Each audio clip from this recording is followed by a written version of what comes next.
We are in the third set of the 1984 US Open between Ivan Lendl and John McEnroe. The first two sets went McEnroe's way, 6-3 and 6-4.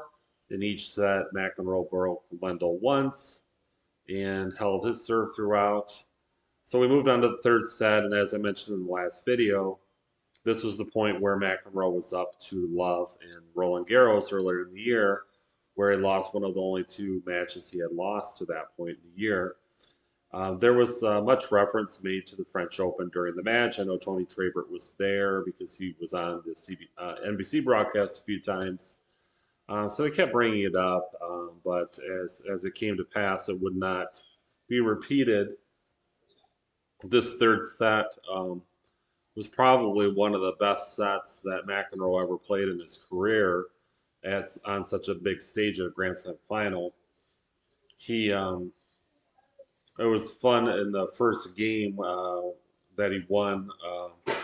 He hit a topspin overhand lob uh, with his left hand. He hit the same shot against Borg in the 1981 U.S. Open when he was down 4-2 in the third set, and that was a very famous game in that match. So it's one of those shots that I've, as a left-hander, have tried to definitely can't master it, but I do get to hit it once in a while successfully, and it's my favorite shot because of the skill involved and because the other player doesn't really see it coming until the last minute, and then it just kind of goes over their head, and it's a it's just a gratifying shot to hit. So it's kind of cool to see McEnroe hit that shot just like he did against Borg.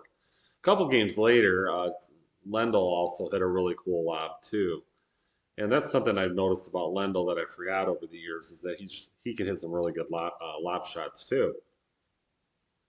So, anyways, McEnroe was just dominant with the serve and volley, and then he was just abusing Lendl on his second serve. He was just chipping and charging and hitting outright service winners. He was hitting forehand and backhand winners. Lendl was just a step behind this whole set. Not that he played really bad. It was just that McEnroe had gone to another level, similar to that he did with Jimmy Connors at Wimbledon. So I guess a couple of thoughts. One is that I guess when McEnroe was at his peak, I would think he was better than Lendl was when Lendl was at his peak. He just had more weapons and was able to um, be comfortable hitting back and forth with Lendl from the baseline, but also have that great net game, which Lendl definitely did not have. And then the second thing was at the time, McEnroe was kind of talked about as possibly the greatest player of all time in 1984. He just had closed in on having 7 majors, so he didn't have as many as Borg or Rod Laver or some of the ones that were above him. But his play was so excellent that I think everybody considered that maybe he was going to win some more majors. Um, he had passed; he was a solid number one. Lendl and Connors were debatable 2 and 3, but they were behind him, even though they both could knock him off once in a while. And there was really nobody else that was close. Borg had retired 3 years before, so it just looked like McEnroe was going to continue on. And they even posed the question towards the end of the match if they believed McEnroe could play better in 1985 than he did in '84, which we know now didn't come to pass. So McEnroe felt he was the greatest of all time. When he was at his peak, he didn't think anybody could beat him.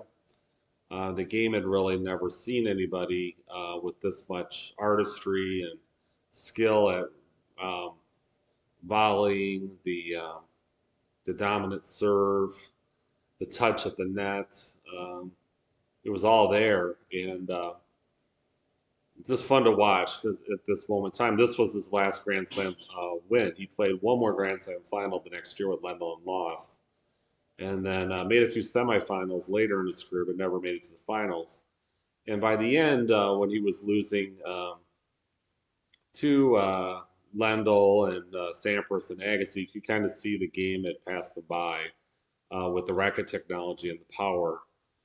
He was no longer quick enough either to keep up with those passing shots and power that those other guys were able to hit. So this is sort of the last.